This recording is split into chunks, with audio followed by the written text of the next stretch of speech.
సంగారెడ్డి జిల్లా పటాన్చెరు నియోజకవర్గంలో పటాన్చెరు నుంచి బానూరు గ్రామం వరకు 8.30 కోట్ల నిధులతో చేపట్టనున్న బీటీ రోడ్ నిర్మాణ పనులకు మెదక్ జిల్లా ఇన్ఛార్జ్ మంత్రి వివేక్ వెంకటస్వామి శంకుస్థాపన చేశారు. కార్యక్రమంలో ఎమ్మెల్సీ అంజిరెడ్డి, జిల్లా కలెక్టర్ ప్రతీక్ జైన్, జిల్లా ఎస్పీ పరిషోద్ పంకజ్, నియోజకవర్గ ఇన్ఛార్జ్ కాటా శ్రీనివాస్ గౌడ్, అధికారులు, స్థానిక నాయకులు పాల్గొన్నారు. ఈ సందర్భంగా మంత్రి మాట్లాడుతూ ఈ ప్రాంతంలో గతంలో కనీస రోడ్డు సదుపాయం కూడా లేకపోయిందని ఇప్పుడు అభివృద్ధి కార్యక్రమాలకు శంకుస్థాపన చేయడం సంతోషకరమన్నారు. పటాన్చెరు నుంచి శంకర్పల్లి వరకు 100 అడుగుల రోడ్డు విస్తరణకు కృషి చేస్తున్నానని తెలిపారు. అర్హులైన ప్రతి ఒక్కరికి రేషన్ కార్డులు, ఇందిరమ్మ ఇల్లు అందిస్తామని పేర్కొన్నారు.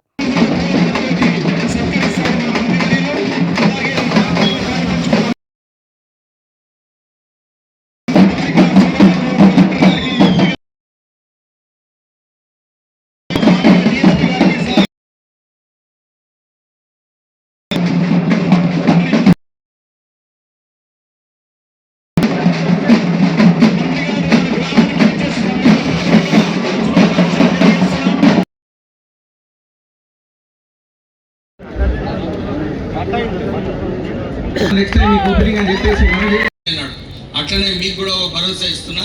మీ హాస్పిటల్ పేరు కూడా అంజయ్య గారి పేరు పెడతామని చెప్పి మీ అందరికీ మాట్లాడుతున్నారు. సో మీరందరూ కూడా ఇంత పెద్ద ఎత్తున ఈ కార్యక్రమంకి వచ్చినందుకు మీ అందరికీ కూడా కృతజ్ఞతలు చెప్తూ ముగిస్తున్నా.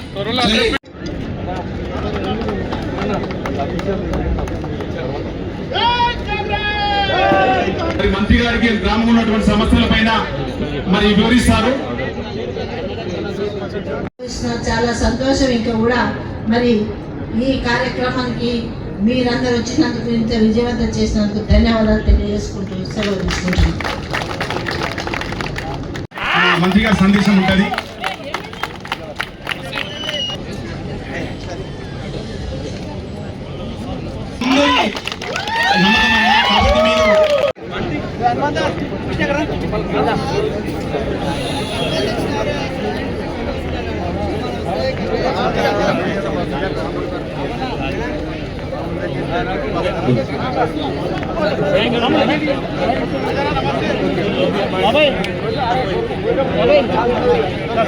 పాలన అని చెప్పడం జరిగింది.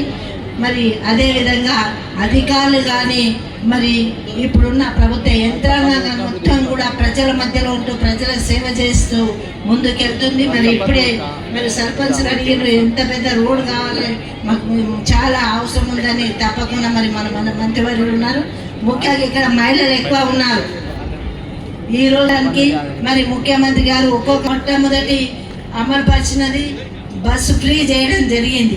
ఇలాంటి అవకాశాలు మరి నిన్ననే కూడా గ్రూప్లో ఉన్న మహిళలందరూ కూడా 30 టెస్టులు చేసి వాళ్ళకి ఏమైనా సమస్య ఉంటే, హెల్త్ విషయంలో ఏమైనా ఉంటే వాళ్ళకు తగిన హాస్పిటల్ తీసుకొచ్చి వాళ్ళకు ట్రీట్మెంట్ ఇవ్వడం జరుగుతుంది, మందులు ఇవ్వడం కూడా జరుగుతుంది. మరి ఎందుకంటే ఈరోజు మహిళలు కూడా పెట్టేసి భర్తకో పిల్లలకు తన కడుపు కాల్చుకుంటుంది. కాబట్టి ఈరోజు ముఖ్యమంత్రి రేవంత్ రెడ్డి గారు అన్న ఒక ధైర్యం మహిళలకు ఇస్తూ ముందు తీసుకుపోతున్నారు. చాలా సంతోషం. మరి ఇంకా ముందు కూడా చాలా మనకు ప్రభుత్వం తరఫున రావడం జరిగింది. రేషన్ కార్డులు కావండి, ఇందిరమ్మ రోడ్ గురించి ఏదో ఒక నిర్ణయం తీసుకోవాలి అని చెప్పి వారు కూడా కోరడం జరిగింది. వచ్చేటప్పుడు శ్రీనివాస్ సర్పంచ్ కూడా ఇదే చెప్పినాడు. తర్వాత మన శాంతయ్య గారు కూడా అదే, సార్ ఇక్కడ చాలా మంది చనిపోతున్నారు అని ఫోటోగ్రాఫ్ కూడా చూపించడం జరిగింది. కలెక్టర్ గారు ఏమంటున్నారంటే ఆల్రెడీ ఈ రోడ్ హ్యామ్లో ఉంది, కానీ మీకు దీనికి ఎక్స్టెన్షన్ చేసేది ఉంది, వైడనింగ్ చేసేది ఉంది. నేను సెక్రటరీ R&B వారితో కూడా స్పెషల్ చీఫ్ సెక్రటరీతో మాట్లాడాను. డెఫినెట్లీ దీంట్లో చొరవ తీసుకుంటామని చెప్పి వారు మాట ఇచ్చినారు. మీ అందరికీ కూడా ప్రభుత్వం తరఫు నుంచి మీ అందరికీ మాట ఇస్తున్నాను. డెఫినెట్లీ ఈ రోడ్డు ఎక్స్టెన్షన్ చేసి మీకు ఏదైతే కోరిక ఉందో ఈ రోడ్డు వైడనింగ్ చేసి 100 ఫీట్ కష్టం, కానీ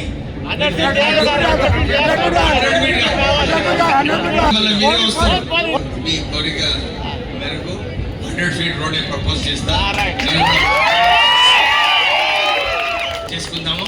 మీరందరూ కూడా ఏదైతే రాష్ట్రం ఏం గమల్ పథకాలు అన్ని కూడా సరిగా అమలు చేస్తుందో మీరు కూడా ప్రజల దగ్గరికి వెళ్ళి మేము ఈ అన్ని కార్యక్రమము ప్రభుత్వం చేస్తుందని చెప్పి ప్రజలకు అవగాహన కల్పించాలని చెప్పి మీ అందరితో కోరుతూ మళ్ళొకసారి బీటీ రోడ్డు 8,30,00,000తోనే భూమి పూజ ఇప్పుడే చేయడం జరిగింది మంత్రి వారి చేతుల మీదుగా. అదేవిధంగా మన పడంచేరు నుండి శంకర్పల్లి వరకు ఎన్నోసార్లు గతంలో కూడా నేను వెంకన్న కూడా నేను లెటర్ ఇవ్వడం జరిగింది. ఈ సహకారంతో నా డబుల్ రోడ్ వస్తే వీళ్ళందరూ, ఎందుకంటే చాలా యాక్సిడెంట్లు అయి చనిపోతూ ఉన్నారు. ఇది చాలా అతి ముఖ్యం. 100 ఫీట్ లేకుండా 60 ఫీట్ అయినా డబుల్ రోడ్ వేస్తే చాలా ఇబ్బంది పోతుంది. ఎట్టి పరిస్థితుల్లో మన కాన్స్టిట్యూన్సీ నుండి ఇది చాలా ముఖ్యం. ఎందుకంటే శంకర్పల్లి వివిధ రోడ్లకు ఇక్కడికి చాలా మంది పోతా ఉన్నారు. రింగ్ రోడ్ దిగిన తర్వాత కూడా ఇక్కడికి పోవడానికి ఆస్కారం ఉంది. అదేవిధంగా 5 మున్సిపాలిటీలో వివిధ డెవలప్మెంట్ పనుల కోసానికి వచ్చిన మంత్రివర్యులకు, అదేవిధంగా మనకు సుమారు 100 కోట్లతోని ఈరోజు కాన్స్టిట్యూన్సీలో డెవలప్మెంట్ కార్యక్రమాలు చేపడతా ఉన్నారు. ఒకటే కోరేది ఏంటంటే, ఎక్కడ నీరు అవసరం ఉందో, ఇప్పుడు ఈ 8,30,00,000 ఏదైతే ఉన్నదో 10 కల్వర్ట్లు వస్తూ ఉన్నాయి, బీటీ రోడ్ వస్తూ ఉన్నాయి, సుమారు 5 కిలోమీటర్లు వస్తూ ఉన్నాయి. పడంచేరు నుండి కంచర్లగూడెం నుండి విశాఖ మీదకి పోతా ఉన్నది. ఎప్పుడైనా సర్వీస్ రోడ్తో పాటు ఆల్టర్నేట్ రోడ్ కూడా తీసుకుంటే మనకి ఇబ్బందులు పోవడానికి ఆస్కారం ఉంటుంది. రాజకీయాలలో ఎప్పుడు కూడా కలిసి వాళ్ళు ట్రేడ్ యూనియన్ యాక్టివిటీస్ చేసేవారు. సో ఈరోజు వచ్చి అజయ్ గారిని గార్లెండ్ చేయడము చాలా సంతోషం అనిపించింది. పోయిన మే 1 రోజు కూడా సంజీవ్ రెడ్డి గారితో కలిసినప్పుడు మా నాన్నగారు, ఎందుకంటే వాళ్ళందరూ కలిసి ట్రేడ్ యూనియన్ కార్మికుల గురించి కొట్లాడారు. ఇప్పుడు బీడీఎల్ నుంచి కూడా మా సోదరులందరూ కూడా మాకు హౌసింగ్ సొసైటీకి ల్యాండ్ కావాలని చెప్పి కోరినప్పుడు నాకు అనిపించింది, దీన్ని ఈ డిమాండ్ ఏదైతే చేస్తున్నారో అది చేపించాలి ఎట్లనన్నా. కానీ అదే చెప్పాను కలెక్టర్ గారికి, చూడండి ఏం రూల్ ఉంటుందో, ఏపీఐసి టీజీఐసి ఇవ్వచ్చా, లేకుంటే బీడీఎల్ వాళ్ళు ఇవ్వచ్చా. ఎందుకంటే అంజిరెడ్డి గారికి చెప్పాను, ఈ సెంట్రల్ మట్టుకి లోకల్ వాళ్ళ భూములు చాలా ఎక్కువ తీసుకుంటారు. ఎప్పుడు రాష్ట్ర ప్రభుత్వం నుంచి 100 ఎకరాలు అవసరం ఉంటే 200 ఎకరాలు తీసుకుంటారు. సో మీరు దాంట్లో నుంచి కొంచెం హౌసింగ్కి కూడా కేటాయిస్తే బాగుంటుంది. ఇంకొక విజ్ఞప్తి మీకు, ఎందుకంటే ఈ కార్పొరేట్ సోషల్ రెస్పాన్సిబిలిటీ ఏదైతే ఉన్నదో, ఈ సెంట్రల్ గవర్నమెంట్ అండర్టేకింగ్స్ అన్నీ కూడా ఇక్కడ ఇప్పుడే ఈ రోడ్ ఏదైతే విశాఖ రోడ్ నుంచి శంకర్పల్లి పోతుందో, నేను 1985లో ఈ పడంచెరులో యలమల గ్రామంలో అక్కడ విశాఖ ఫ్యాక్టరీ పెట్టినప్పుడు రోడ్డు లేకుండే. అయితే పట్టంచెరు నుంచి అక్కడ వరకు ఆ రోజులలో R&Bతో చర్చించి ఆ రోడ్డు వేయించడం జరిగింది. నాకు ఈరోజు 8.5 కోట్లతోనే ఇంకా శంకర్పల్లికి పోతుందంటే చాలా సంతోషంగా ఉంది. ఎందుకంటే ఆ రోజులలో లేకుండే శంకర్పల్లికి లింక్ అక్కడ నుంచి మళ్ళీ నాగులపల్లి నుంచి అన్నా, లేకుంటే మన పడంచెరు వచ్చి శంకర్పల్లి పోతుంటే.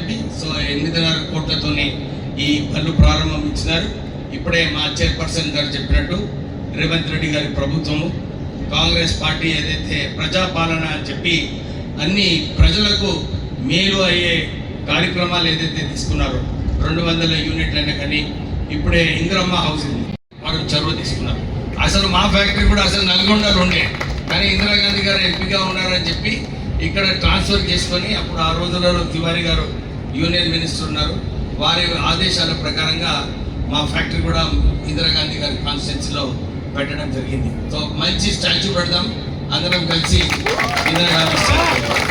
సో ఆ రోజులలో గరీబీ హటావో అని చెప్పి పేద ప్రజలకు అసైన్మెంట్ భూములు, ఇందిరమ్మ ఇల్లులు ఇవ్వడం జరిగింది.